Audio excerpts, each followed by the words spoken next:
বন্ধুরা, এই তো আমি কাজ করছি। কাজ করতে করতে দেখুন শরীরের কি অবস্থা, মুখ চোখের।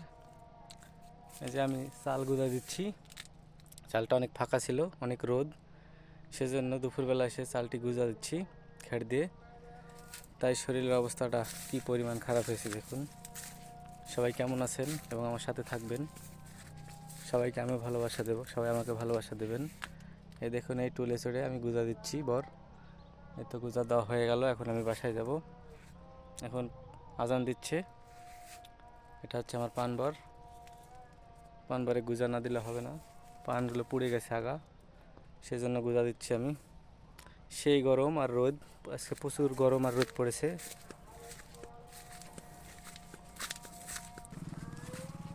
এটাই হচ্ছে আমার পানবর, দেখুন, সেটা দেখানোর চেষ্টা করছি। পানবরটা অনেক সুন্দর হয়েছে। যে এখন এগুলোতে চালে গুঁজা লাগবে। আজ খের নেই, অন্যদিন আবার দেবো ইনশাল্লাহ। Bye bye.